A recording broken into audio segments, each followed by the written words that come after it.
Hey there, all you Billies, Timmys, Dans, the Keiths, the Megans, the Joels, everybody out there. Look, these next few moments go out there to anybody who's hoping to start their own podcast, but isn't sure where to really start off. I mean, Three Bro Sports didn't know where to start off, but look, we found our answer, and you're going to find yours as well with Anchor FM. That is right. And for one, it's free, which is important to individuals such as ourselves who are still in college, and you can even create and edit your podcast right from your phone or your computer. You won't find a more convenient way to start a podcast anywhere on the great, vast internet. And if you've ever wondered how to get your podcast on all the best platforms like Spotify, Apple Podcasts, and many more, there's no need to worry because Anchor will distribute your podcast for you. And not only that, but you can even make money from your podcast with no minimum listenership. You heard it here, folks, from the Three Bro Sports podcast. We always strive to be unbiased, and Anchor FM is the best place for you to start making your podcast. So check it out right now, anchor.fm. You got your own logo. You got free money coming in. It's a win-win-win. What are you doing? Anchor FM. Check it out. On this episode of Three Bro Sports Podcast, a podcast of three college students you could just talk about sports forever, we're going over. We got Adam Rank, NFL Network. He's coming on with us to talk about literally everything. It's not just about certain fantasy players, which we do cover. It's about cell phone carriers and keeping your phone numbers. Like, there's a lot to go over. You guys are going to stay entertained. Also, me and Brad are going to tackle over what teams we think are actual contenders in the NBA, much more. But you're going to want to stay tuned. We got some breaking news for you guys, possibly some PODcastic news. You're going to want to stay tuned for what we got. But first. Hey there, this is Matt Schneidman. I cover the Packers for The Athletic, and you're listening to Three Bros Sports. But first. Shut up and sit down.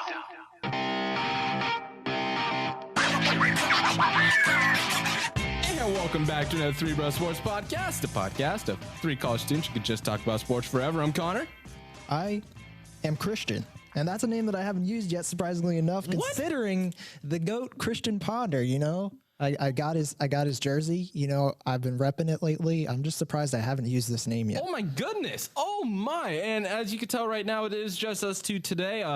The animals at Petco Incorporated, we're calling Calvin to go back in for another shift. So it's just us two. And guys, you better just stay tuned. I know it hurts when we don't have all three together, but we have a special guest for you really soon. All right. It really hurt him. Yeah, it really hurts him and the animals too. There's a reason why they called him back, but there's been a lot going on, especially with the NBA now, as we've gotten full swing into the final 8-game season. We're almost at the halfway point, and games are getting intense right now, Brett or Christian. Sorry, please forgive me.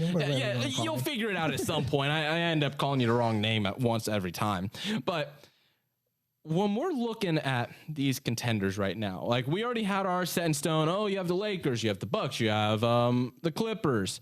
A lot of these teams maybe haven't been looking completely up to par so far. And now I know you're breaking the dust off. And when we're looking at a team like the Bucks, like as of last night, they just lost to the Nets. Would you like to explain who's on the Nets right now?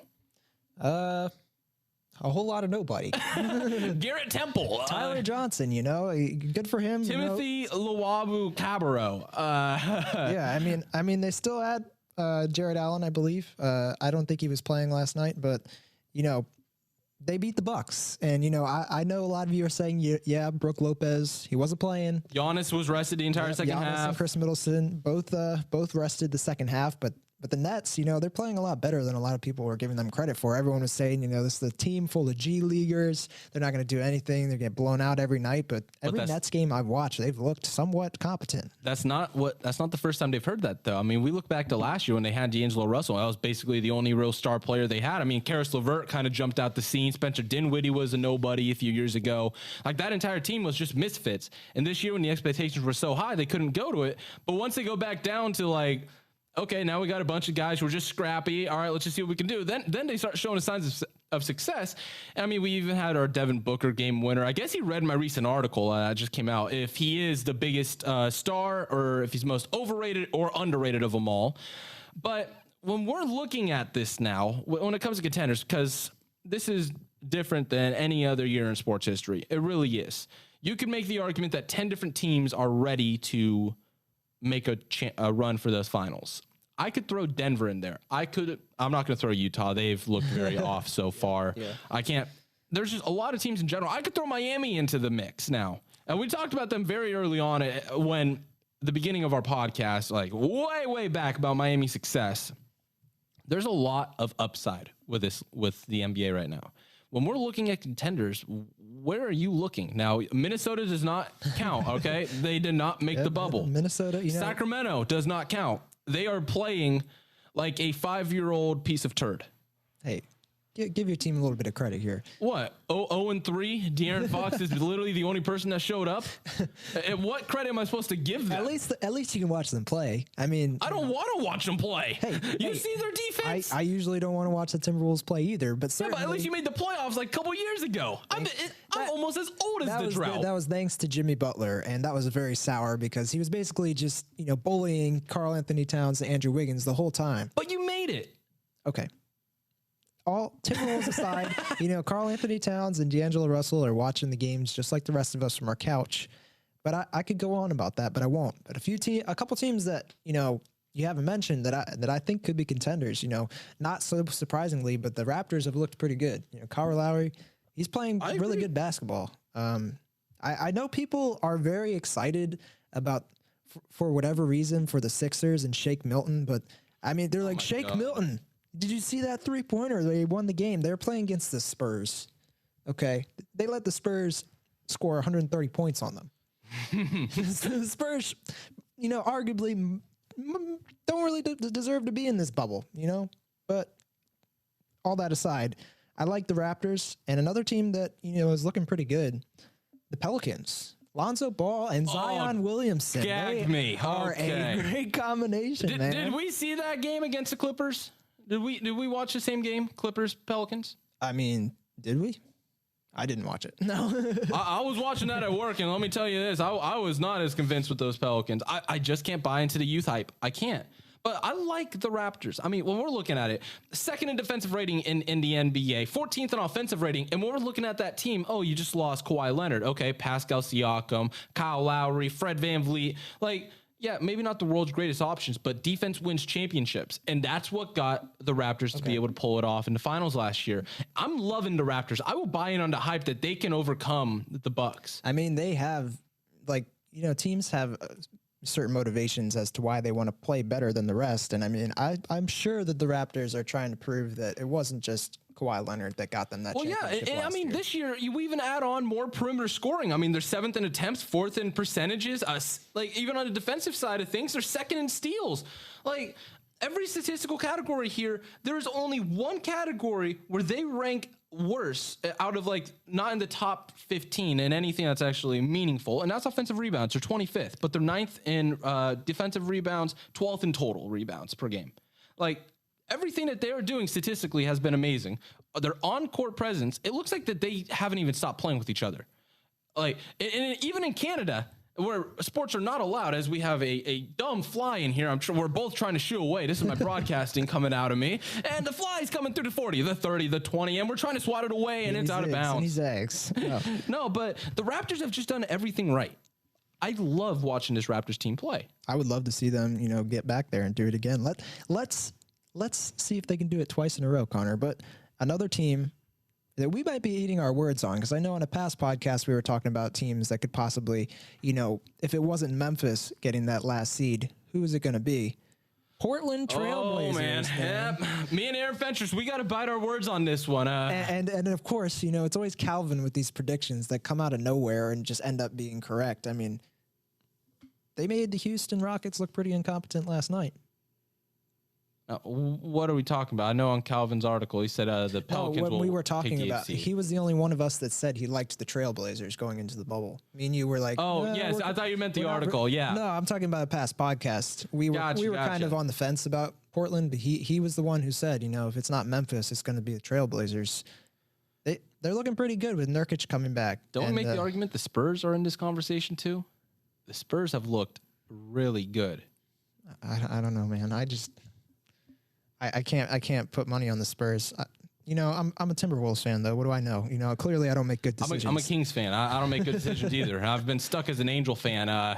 Me and our next guest who comes on soon, well, I don't think we talked about that at the time, but we both know as Angel fans, it's at the very least, we're loyal. Yeah, loyalty over everything. All right. Now, DeMarcus Cousins, you can knock it off what you're doing on social media, okay? Remember about the loyalty. The fans were loyal to you, not the organization, all right? So stop trying to throw us under the bus here. I'm getting tired of that. But look, this is going to be a little bit of a short segment here because we have one of the greatest interviews that we could have ever landed, and this is a big shout out to the Mixed Tag. But before we get into that, I do have a little bit of news. Now, I've talked about in previous podcasts about some big news coming around. I've been going over that over and over. Is it time to drop the news? It is time to drop the news. Three Bros Sports, Mixed Tag, Sounds Good with Tarek Ansari. We have all now formed into a podcast network.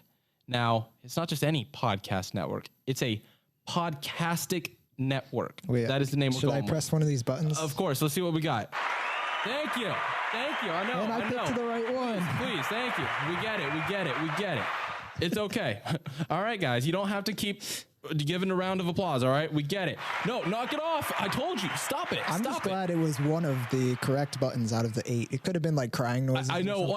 I know one of them is the wah, wah, wah one. I was like, we're not doing that one. But thank you for picking the right one. I just went with my Christian. Gut. Yes. Your gut was the right one instead of being a Timberwolves fan. But we are forming a podcast network. It's called PODcastic Network. Now, the difference of it, we see a lot of networks out there that are just on sports. But look, our podcast is going to be on there. We still have sports, but we're going into all other facets. We're going to have news podcasts. We're still working on those. We have a music podcast, Sounds Good with Tarek Ansari.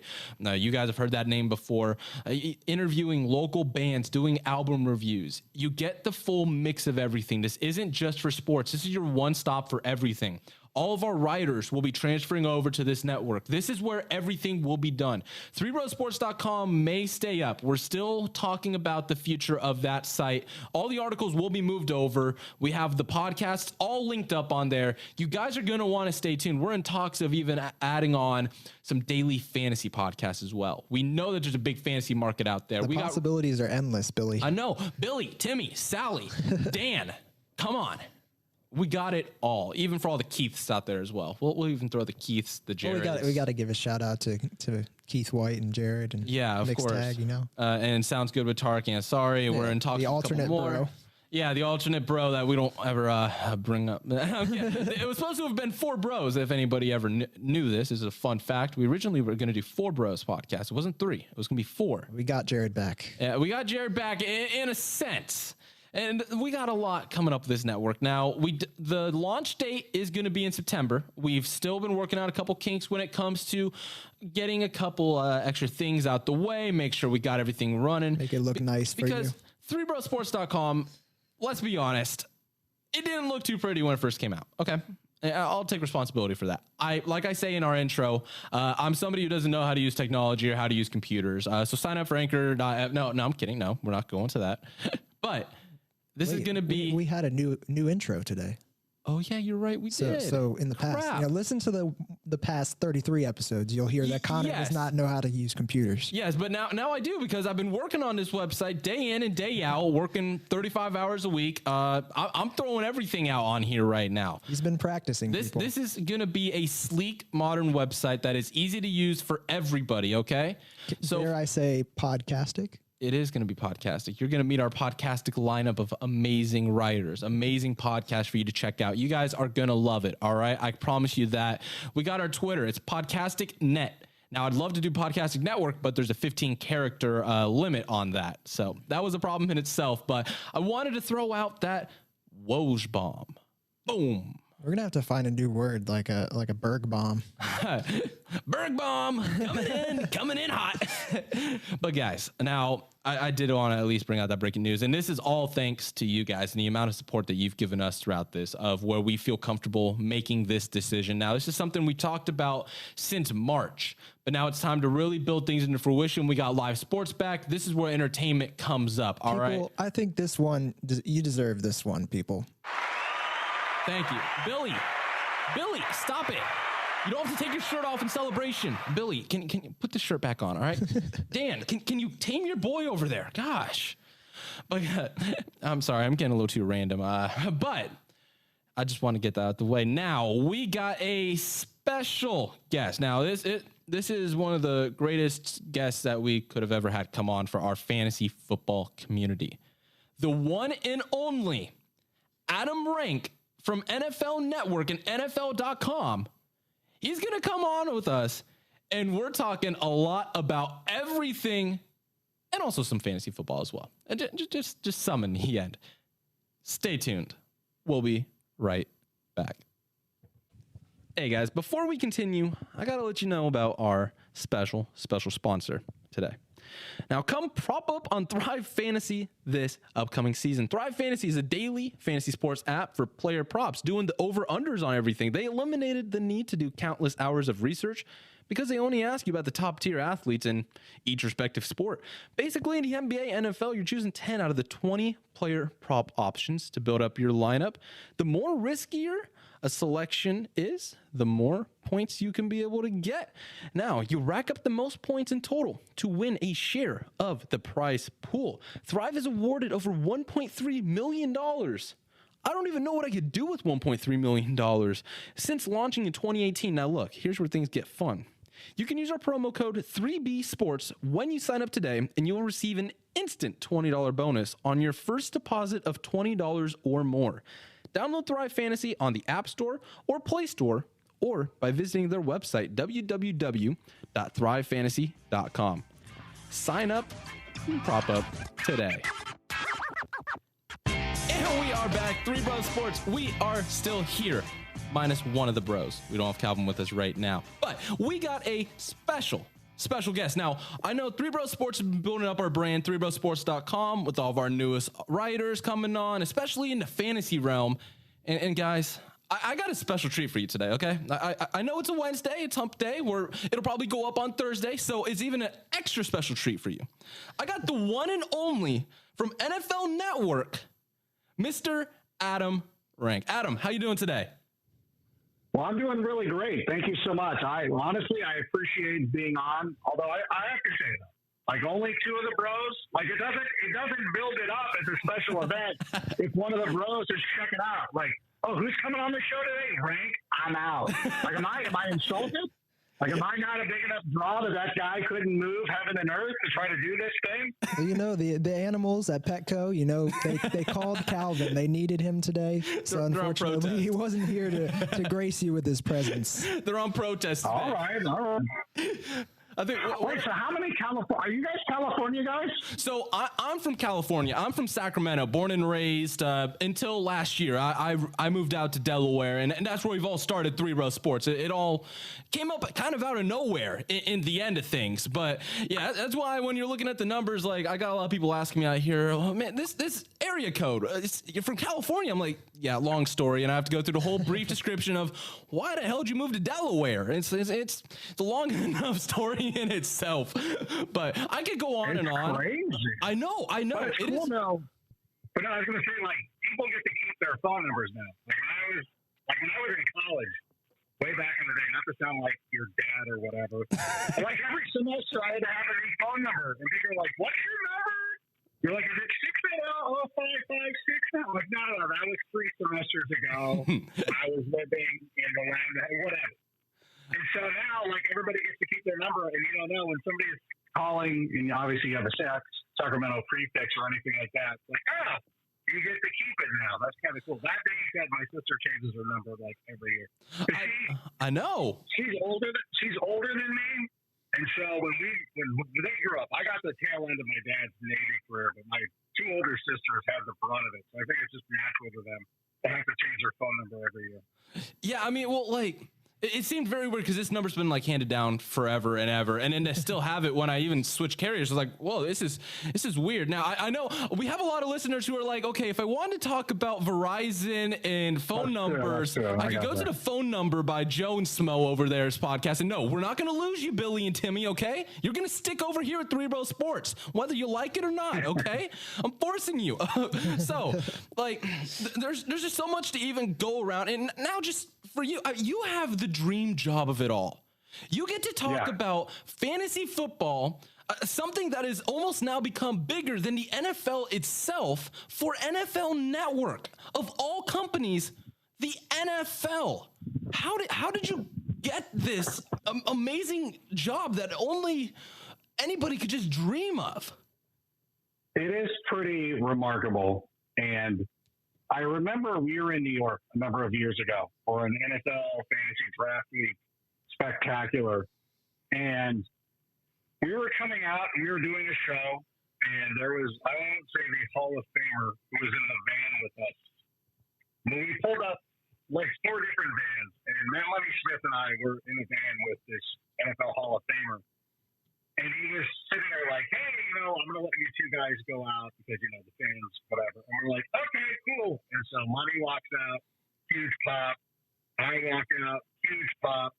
NFL Hall of Famer walks out. People are like, okay, like, did that guy play?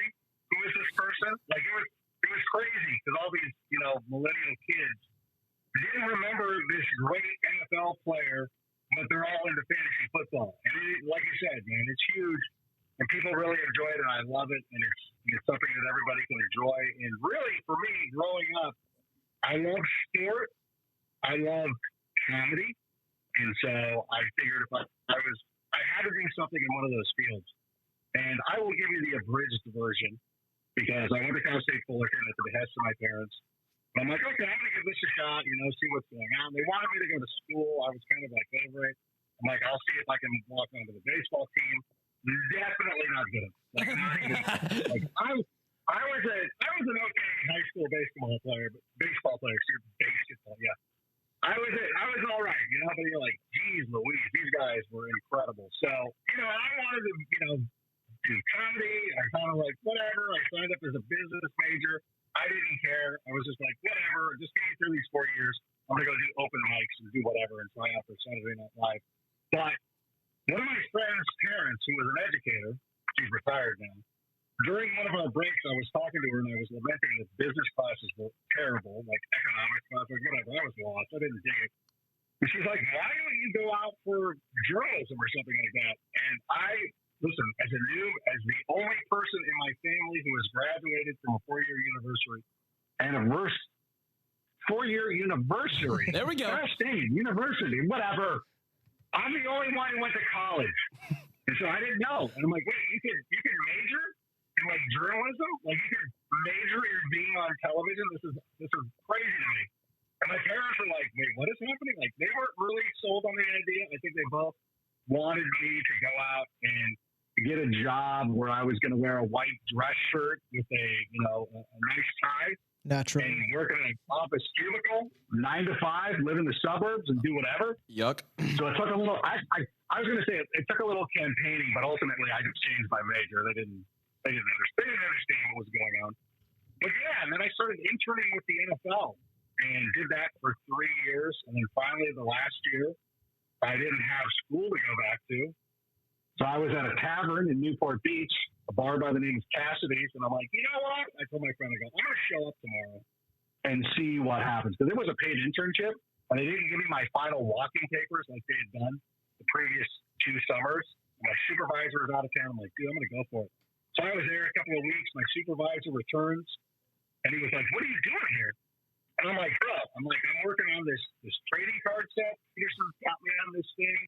Like I'm doing some research. I'm looking up stats. I'm looking up quotes. And he just kind of shrugged and was like, okay. And then a couple months later, he just shows up in my office. I had a little closet-sized office. And literally, if I would have held my hands, if I would have held pencils in my hands and held them out, I could have drawn on the walls. That's how small it was. And so he just had a little yellow post-it note, and he's like, yeah, we're just going to hire you. And I'm like, okay. All right, sweet. So I feel like it is something where, I don't know if it's always sunny in Philadelphia, if it's like a Charlie scheme, if it's a Creed Bratton type. I don't know. It's along those lines. And so, I worked there. I worked for the publishing department. That went out. They closed that down at some point because nobody reads magazines anymore. Aw. Or who reads written stuff? Not you guys. No, you keep writing. It's a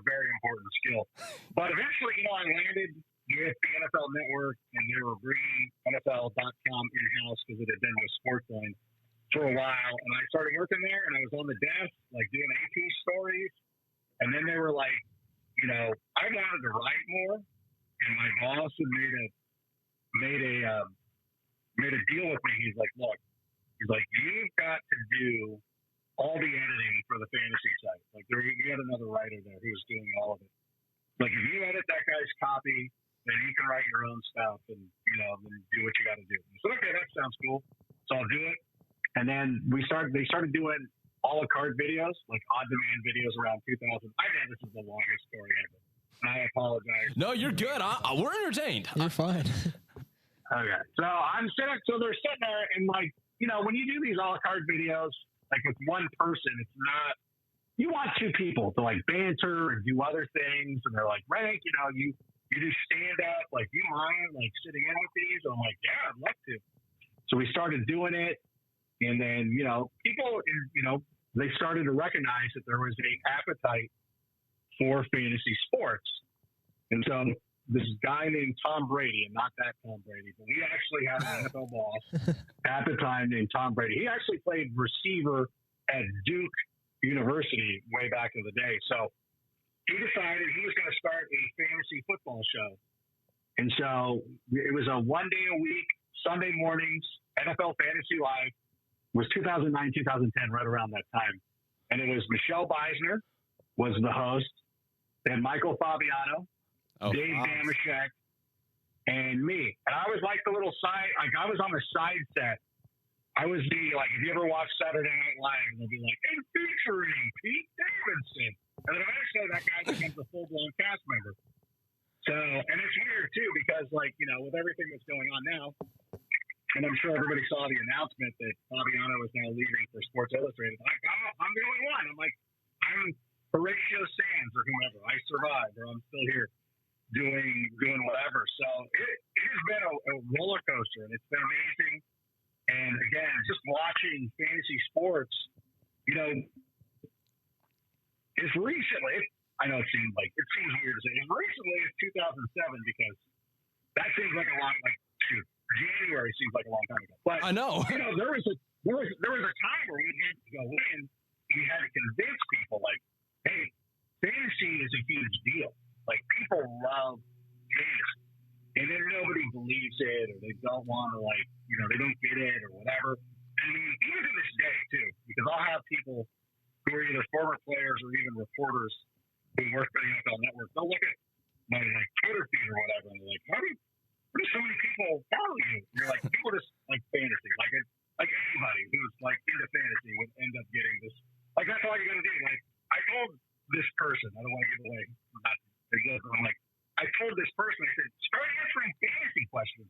You'll get like millions of followers. Like, people love that stuff. And so I am very fortunate. And I got to tell you guys right now that, and I want everybody to know that I appreciate it every day. I do not take it for granted. I never look at, I understand that the worst day of my job is better than a lot of people's best days at their job. So I know that, people, they ask us to spend a lot of time, especially during the season, doing this. But I realize that I'm very fortunate. So I want to assure everybody that I do not take it for granted. And I am so appreciative of it. And I know a lot of people would love to have this gig. I am happy to help them along the way, anything I can do. So I dig it. I love it. And I appreciate it. And that's why I like taking time with gentlemen like you, Connor, and just talking about it, because it's fun. And I still can't believe that I'm getting paid to do this. That's awesome. I mean, it's not this show. I'm doing this appearance for free. I like my other.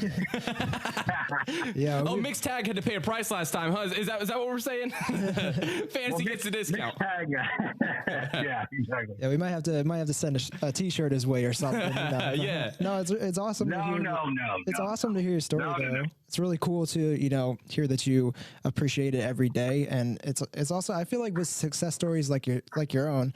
It's always about getting past that self-doubt and just going for it. So it's true really testament. Yeah. it's really cool to hear that it worked out for you. And I praise your solidarity there, being the last one standing after, starting out so small and being on the side and now being where you're at. That's really cool. Yeah. And especially for Fabiano, it's amazing for him to move on to his next chapter. I didn't even know that actually happened. You surprised me with that. And oh my gosh, my breaking news. Yeah, he announced it on Monday. This is a Woj bomb in my eyes right now. But I mean, with Fabiano, he's been one of the big leaders throughout there. And now it's your time to shine over there. You take over the Stardom Sit-Ems. Are you in charge of Stardom Sit-Ems this year? Yeah, actually I am. Oh, baby. Yeah. Oh, baby. Yeah, I'll sit here and break news. And it's funny, too, because it's so interesting. Like, I always hate to do something that was somebody else's thing, so to speak, usually with like different, like if they asked me to do something like, hey, can you do Save the Noise? Or like, I'm not doing that. Like, that's Brad's thing, whatever. But Stardom Sit-Em seems like an NFL institution. It's like taking over the Tonight Show for me. Yeah, like, exactly. It is it's the most popular column that is written on our site. Outside, I'm reading the power rankings, which, by the way, I was up for last year, and through circumstances, I wasn't able to do it. But yeah, it's something like, dude, this is the most high-profile thing that you can do, and I think I would be foolish to be like, no, I don't want to do that. So it's going to be a challenge. Here's to hoping it goes more Jimmy Fallon than Conan O'Brien. You know? No, hey, don't disrespect my boy Conan like that. Yeah. Conan was hilarious. Okay, he was in a bad situation. Conan was great. But I don't want Fab showing up in September being like, oh, I mean, this is awkward. Fabs walks right in. Hey, you gave me a wrong prediction on that. All right, I'm coming back on this one. No. But I'm coming back. That Stardom Sit-Em was big for me when I started off in fantasy. I didn't know anything about it getting into it. And my first year was 2014, and I never heard much. And I found out this guy named Michael Fabiano. And when one person he kept saying that year was DeMarco Murray on the Cowboys. And I'm like, okay, I guess I'm going to go with that. I had a couple other pieces throughout it. I had Russell Wilson over at quarterback. The team, I didn't know much about it. But Fabiano really led me every single week to help me make the right decisions day in and day out. And it was big. And not going to lie, not a lot of people knew about him at the time. And I was pretty lucky because I knew all the Stardom Sit-Ems and nobody else did. So I'm looking like a fantasy expert. Hello? Hey, can you hear us? Yeah, I got you. Oh, that was weird. It just randomly cut out. I know. Is your power? I know the East Coast is getting hit with some stuff. Is your power get cut off or anything? I don't know. Everything seems good on our end. I think just the call dropped randomly. We had a tornado about 5 miles away from my house yesterday. We were lucky to stay away from, but I was weird. I first was thinking, I'm like, man, was I talking about Fabiano too much right there? That was it. I was like, this is enough praise for Fabiano. This is my time. I'm done. Well, you know what? It's funny though, but I actually wanted to make a point on that. Is one of the things that I really appreciate about that story is that you remembered the good times and the good predictions and the times that he led you to the right pick. Because I know a lot of people like to focus on, oh, you said this guy, and you're like, yeah, I know, I was wrong on that. Look, people, but they don't remember. They don't remember. Oh yeah, thanks for that. Last year, famously. Look, I could have said last year. Not the 49ers thing. I'm not saying that one. Last year, I could have said Fabiano told me to pick Cam Newton, and I see he was going to be the 6th best quarterback in the NFL in fantasy terms. I could have used that one. Don't use that. I'm not. I'm not. DeMarco Murray, that was a charming story, and I appreciate it. Yeah. But I was going to say, I had this thing, I did this League Winners series, and I had David Montgomery on it, and everybody were like, David Montgomery sucked, and you're like, okay, whatever. He was a good player, but it wasn't a good thing. If you pick David Montgomery at my behest, then yes, I apologize. I made a mistake. But the thing is, the lineup for that series was this: quarterback, Lamar Jackson; running back, Mark Ingram; David Montgomery; Cooper Kupp; and DJ Moore. Some of those picks were pretty good. Yeah, that's solid. Nobody's coming back and be like, hey, thanks for Lamar Jackson. Really appreciate it. They're like, no. You're like, you're a douche. You told me to say, am I talking? And honestly, and the best part about that, and this can even lead us into the thing with the 49ers, is like, if that is the worst part of your day, you're still doing fine. Like, it's not that big a deal. And I think, and this is something that Brad Evans is really good about as well, and so is Matt Berry, is that, hey, this, like, sometimes you miss, and it happens. Like, these are human beings playing a game. Like, it's, you know, there's only so much you can do. Like, as long as I believe that you're honest about your evaluation, you're like, this is why I believe that this player is going to do well this season. If it doesn't happen, you're like, especially like David Montgomery, you're like, hey, you know, like Mitch Trubisky really had made some strides. They want to focus on running the football, you know, but then things happen. Kyle Long, my bud, gets hurt. They moved Cody Whitehair inexplicably on the offensive line, which was dumb. And then things just kind of went, Mitch got hurt. Yeah. It's like, if you're honest about it and you own it, and I think that this goes to the 49ers thing, like, you make sure you own your bad picks, and then I think most people will be forgiving, even though there'll be one or two.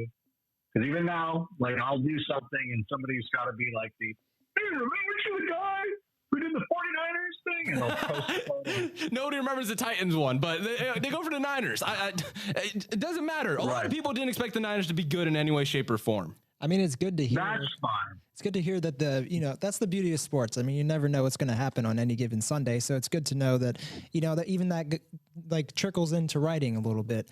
But, going more into like things you can't predict, obviously with everything that's happened in the past 6 months, we're going into a season we've never experienced before.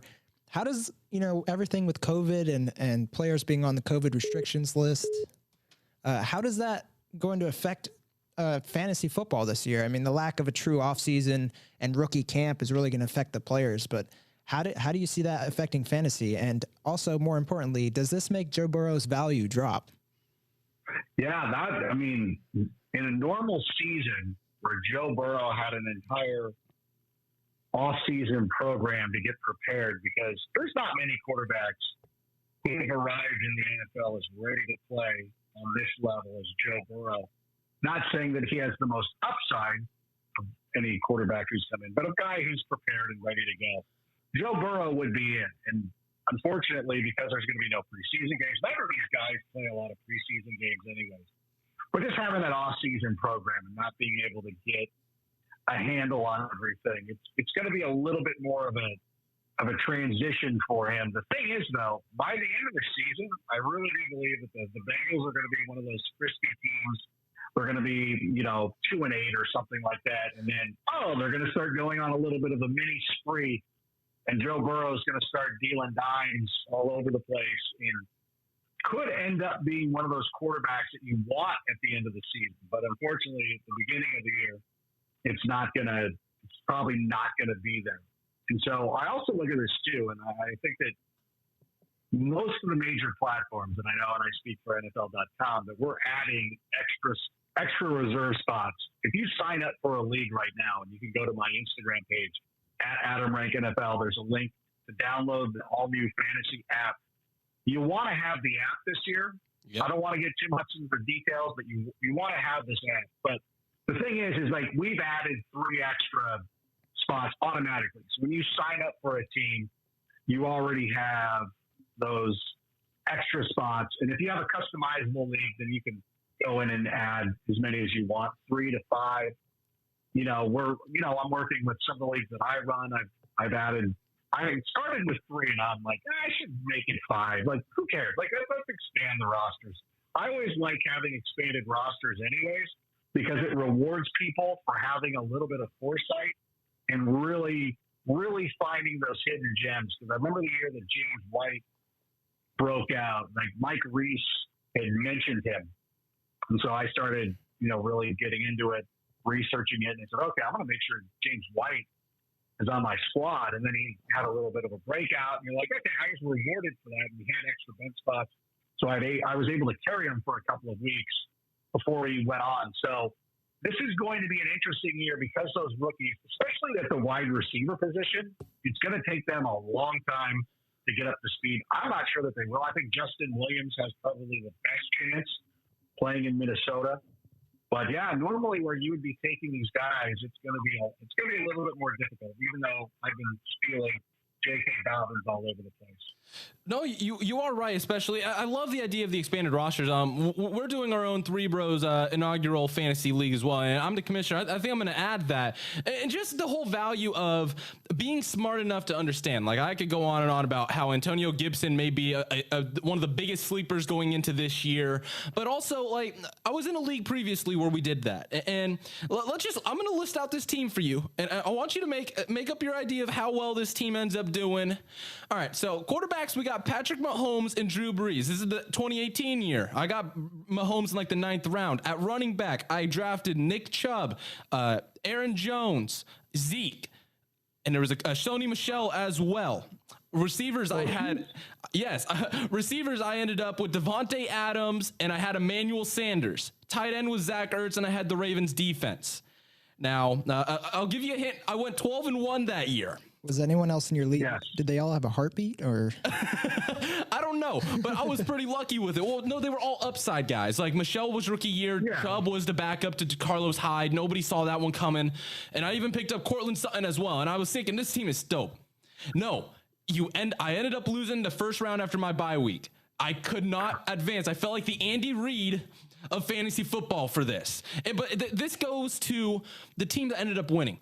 All it was these amazing pickups at week 14 and week 15. Going with the hot hand in the end, doing that extra research. It doesn't matter how good you draft, it's those extra 3 positions, which I think is going to be ginormous this year in fantasy, because nobody understands what's going to be happening with players. Like, we've seen Zeke, we've seen Stafford, and Gardner Minshew. Sorry, that was a bad one, I admit. But we've seen all of these high-level athletes. They tested positive, and we don't know whether a player's going to end up. I know they have the opt-out deadline, but players could end up sitting. And now, this is, if I'm not mistaken, wouldn't this be a big year for the handcuffs? And just how, because we've always looked at handcuffs as the expandable spot of, well, if a different guy got injured, screw it, I'm going to drop my handcuff, I'll pick him up next week when needed, and then you never do, or somebody else already picks him up. How important is it for fantasy users this year to understand the value of a handcuff? Oh, yeah. I think that anytime that you're drafting, even if you don't get Ezekiel Elliott or Dalvin Cook, how important it is to fire in early on Alexander Madison and Tony Pollard and people like that. Like, it's going to be paramount, because it feels like the handcuffs are going to be more important now more than ever. And I remember back in the day winning a league with a guy named Larry Johnson, because, we obviously had Priest Holmes was coming off a couple of amazing runs. And I remember being like, draft Larry Johnson because he's talented or whatever, and he took over. And so the guy that was picking, we were playing in a league that rewards you for 6 points for a passing touchdown, -1 for a interception. So this is different from the standard. So we would draft quarterbacks a little bit earlier, and he wanted Dante Culpepper so bad. And I still hate this guy. So I'm like, I'm drafting Dante Culpepper. Yeah, this guy is one of my fantasy nemesis. That game with Brett Favre and Antonio Freeman against the Broncos on Monday Night Football a couple of years ago. Not only I was beating him, and I knew that if the Broncos pushed that game into overtime, which they did, I'm like, I'm going to end up getting screwed. Was it Antonio Freeman? Whoever it was.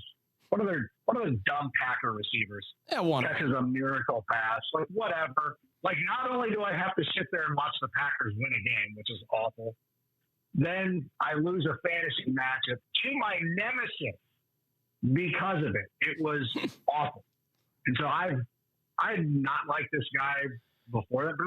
First of all, he's the only – nobody cares about this, but I'm telling it anyway. He's the only guy in our league, of the Corona Football League, who didn't grow up in Corona. They didn't go to Corona Senior High, or didn't go to Centennial, or do we look anyone to Centennial? No, those are the only 2 high schools.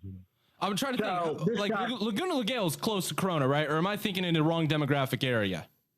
if you look at a map of the world, yeah, they're close. Like, yes, if you looked at the map of the United States, Laguna Niguel and Corona are pretty close.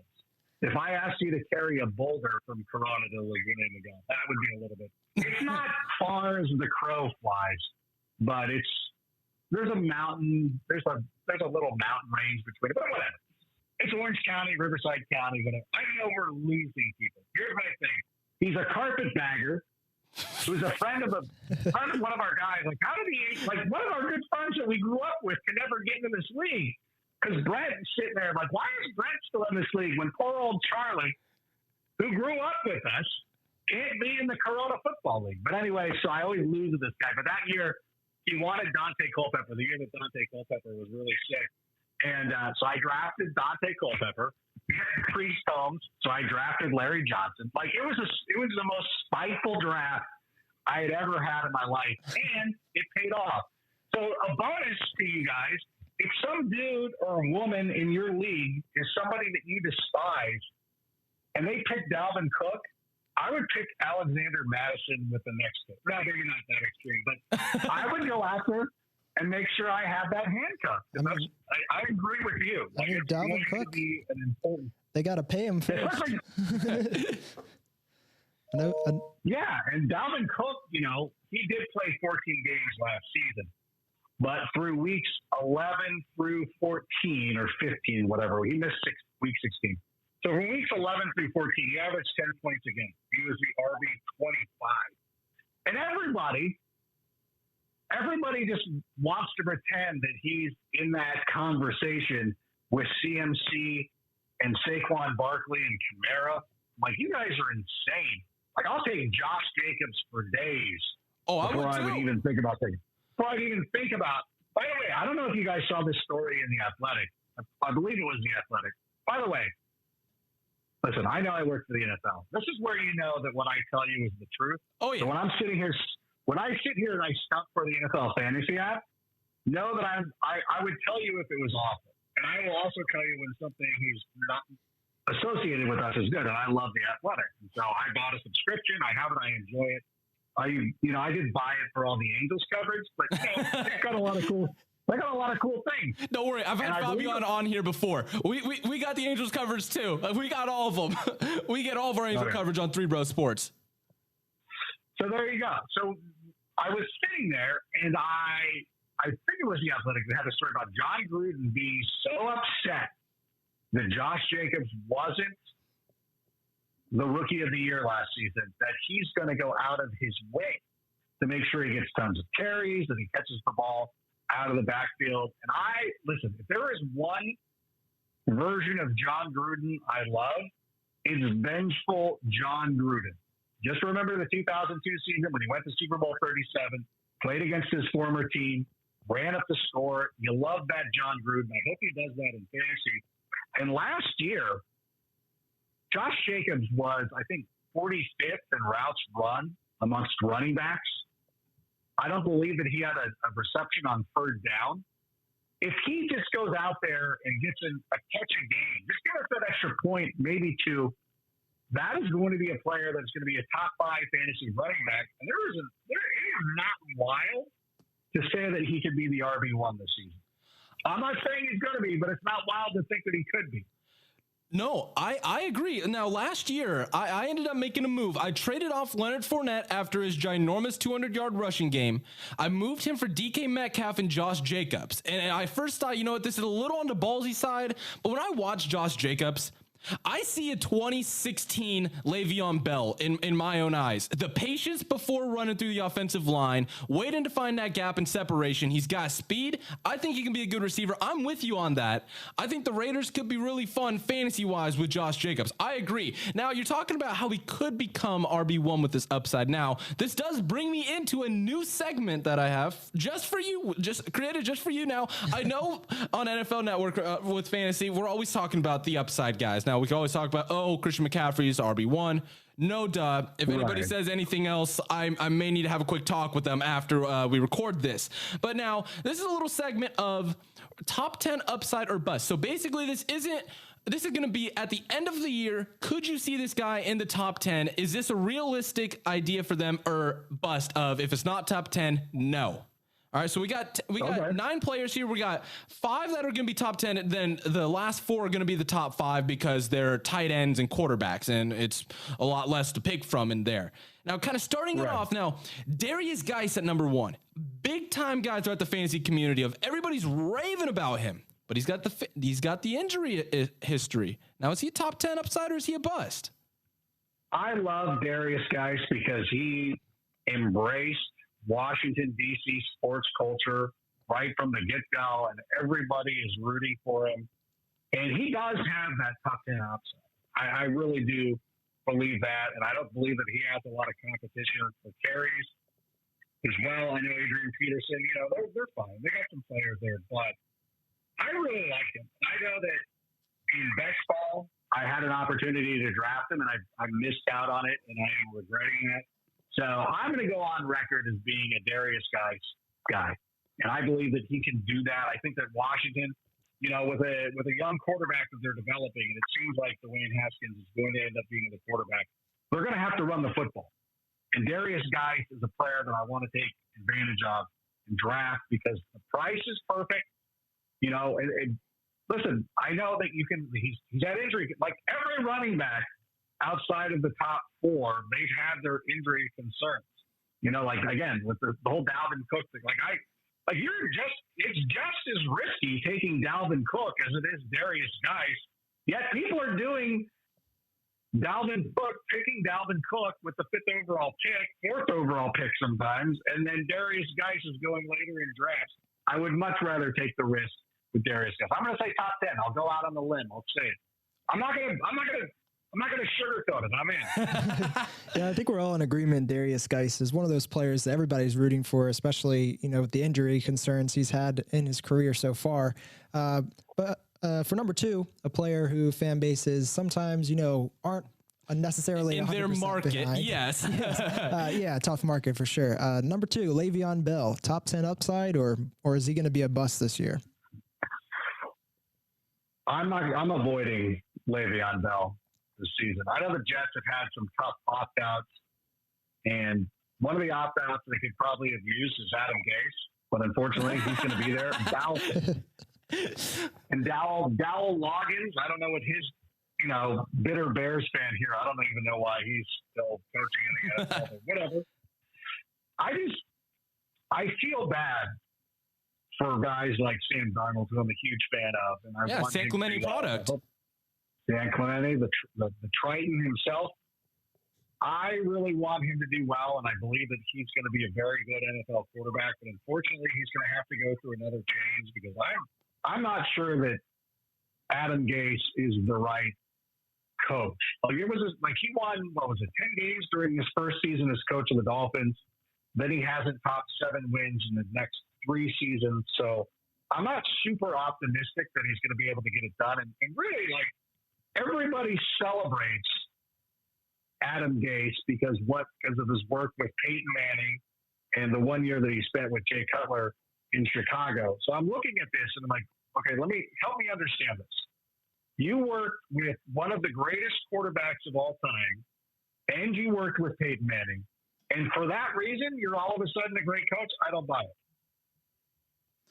No, I agree. It's kind of the whole, I had a cup of Joe with Peyton Manning the other day. I started up his car for him, and so now I'm great. Now, when we were looking at that Jets, the head coaching selection, I personally went on a limb and said I'd prefer Adam Gase over Mike McCarthy. I just do. Just because of how McCarthy was, the Aaron Rodgers relationship of it all, it just seemed as like, maybe Gase could be more interesting. Give him a young team. Let's see how he could do. Because in Miami, you already had Ryan Tannehill, who felt like he was in the league for 50 years. I don't know. I may have been totally wrong on that, and I'll take my losses on that. So maybe Le'Veon Bell should opt out and just go to the bowling alley again, like he did week 15 or whatever week it was. But now moving down to the receivers of it all. Now I'll go off with 3 here. Now we got Tyler Boyd. Now it's going to be interesting of how Joe Burrow is. Now, at number 4, this is my big guy for this year. And I don't. Minneapolis Miracle, Connor. I know. I'm going to go big on this one. I think he's going to be phenomenal, but I could be wrong here. Stephon Diggs. Well, Stephon Diggs. And I'm loving it with Josh Allen of just go deep. And then Stephon Diggs can go get that for you. And then another sleeper of them all. This is kind of the big one. Alan Lazard. Now, I know he's a number 2 option, but it's Aaron Rodgers at quarterback. So if we're looking at those 3 right there, we going top 10 upside or bust on any one of them? I don't believe that anybody's going to be a bust. I would be wary of Tyler Boyd, number 1, because the return of A.J. Green. I don't know how big of an impact that is going to make, but they're starting to accumulate a number of good wide receivers that will probably keep him out of the top 10. I can see him being a top 20 guy, but I don't think that he's going to be in the top 10. Stephon Diggs is one of the best receivers. As a Bears fan, I'm happy he's no longer in the division. Josh Allen has the ability to support 2 receivers getting over 1,000 yards, 2 receivers running deep. And, with everything that's going on, I'm interested to see, and I know when we're recording this right now that we haven't reached the deadline of players opting out. When we first heard about players opting out, I was curious if John Brown, with the issues that he's had in the past, like if he's somebody that's going to be a little bit more cautious, James or Conner, is he realizing, So I was curious about that. So we'll see, but I love Stephon Diggs. I think he's going to be great. I think that him being in the revenge mode, the only thing that might take a little bit of time is getting in sync with Josh Allen. Is like he's not getting all that work that he would have normally gotten during a previous off season. So that could be a little bit of an issue.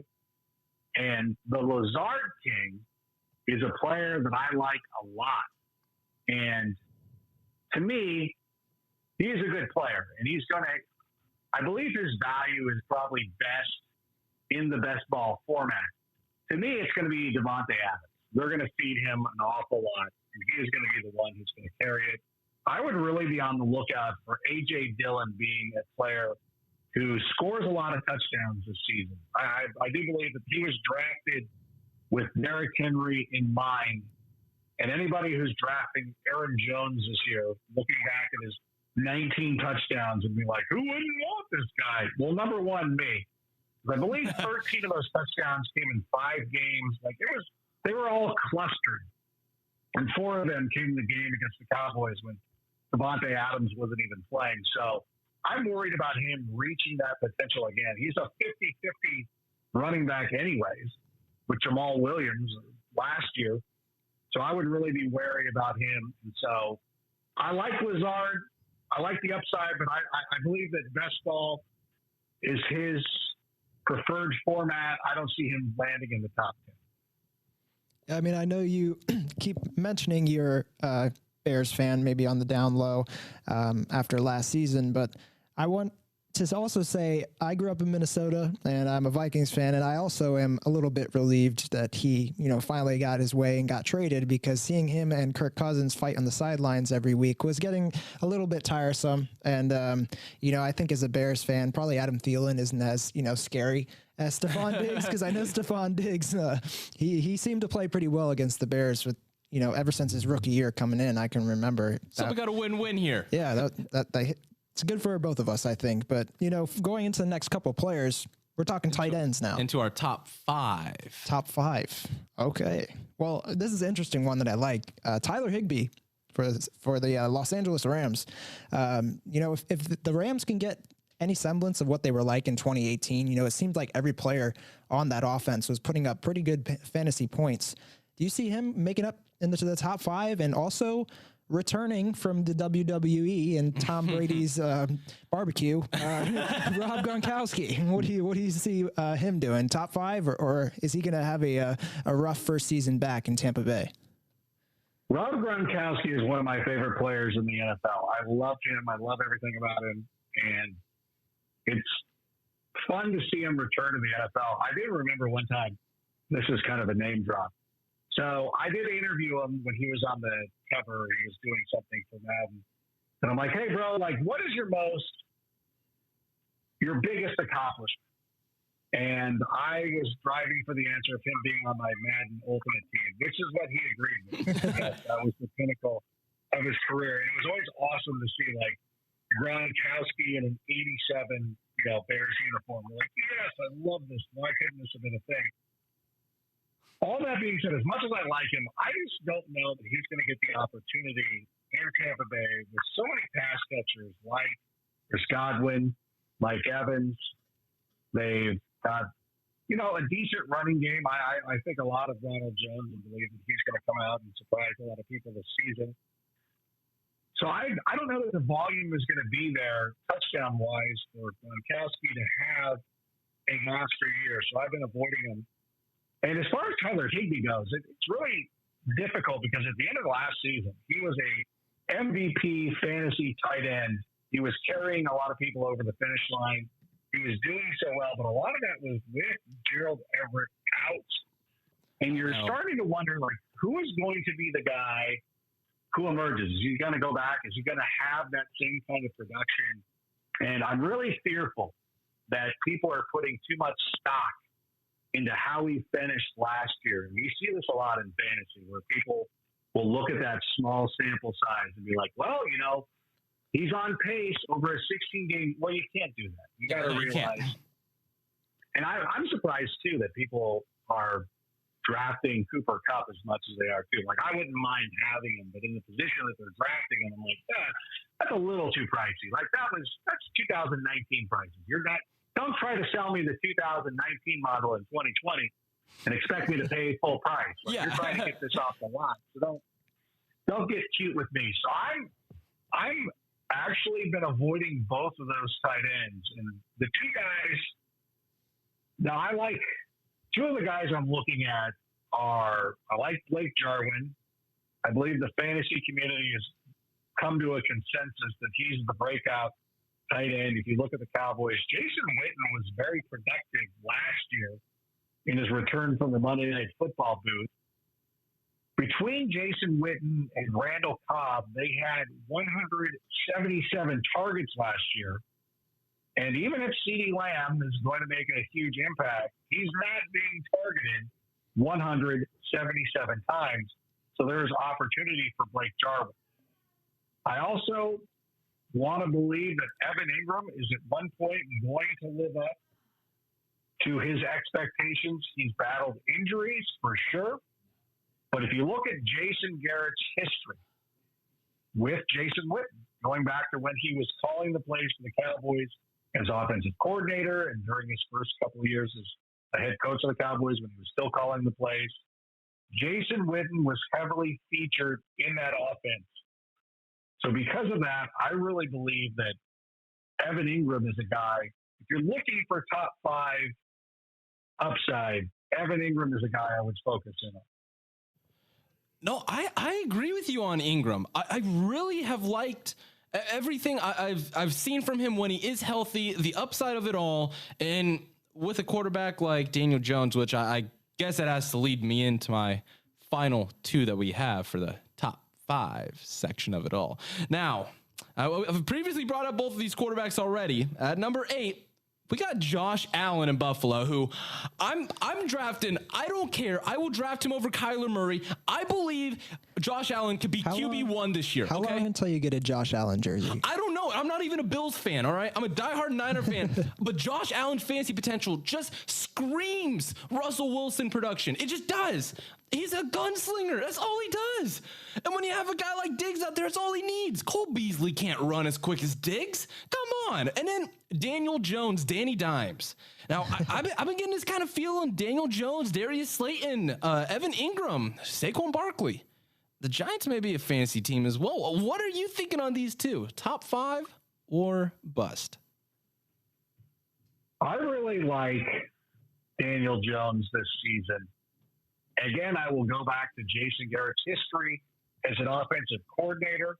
When he took over for the Cowboys, Tony Romo threw for 4,200 yards. He had 36 touchdowns. I'm not saying that that's the production that Daniel Jones is going to give you this season, but I have a lot of faith in Jason Garrett as an offensive coordinator. I know that everybody was scared when they were like, hey, the Giants are talking to Jason Garrett. And you're like, what in the name of Adam Gase is going on here?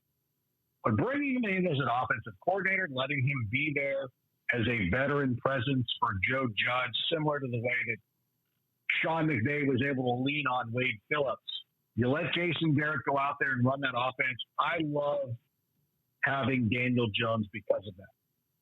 And similarly with Josh Allen, he was a great fantasy quarterback last season.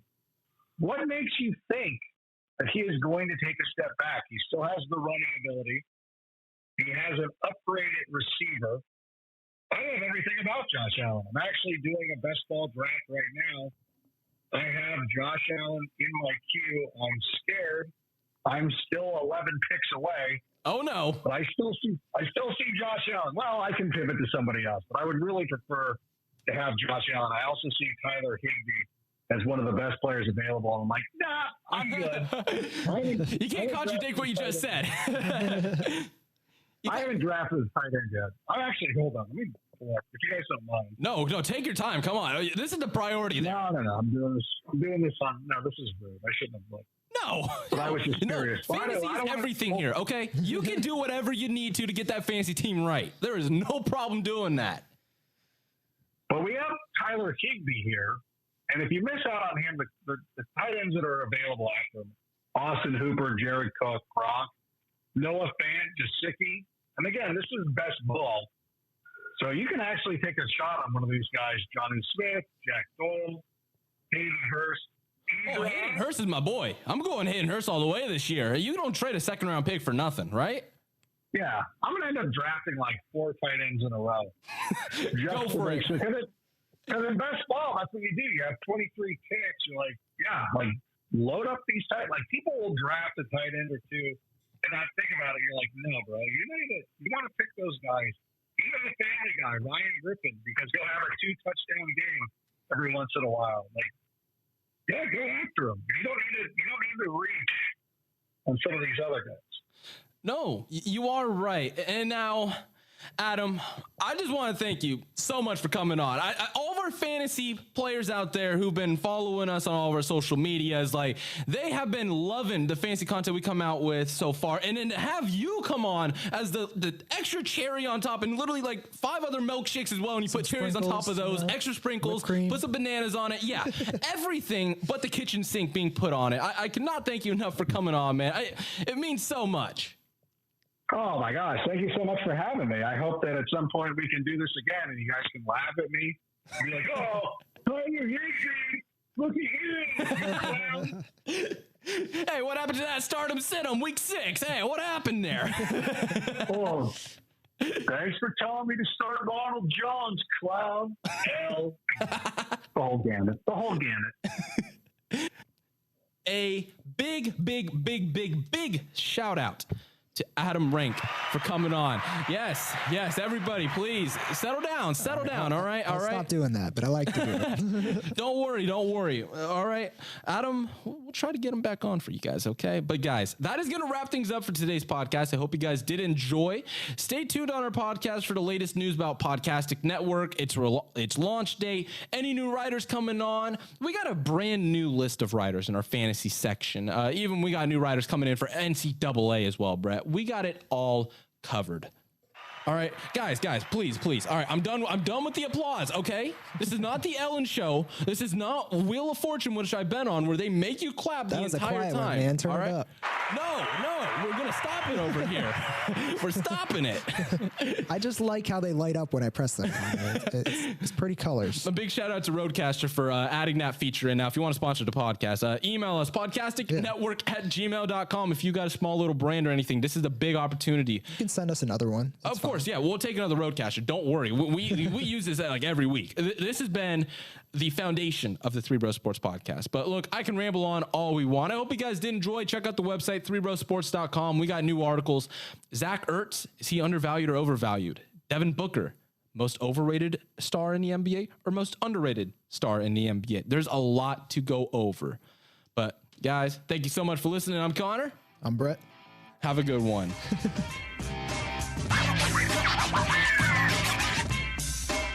Three Bro Sports would like to thank Anchor FM for sponsoring this podcast and Benjamin Tissot on bensound.com for the amazing intro, outro music.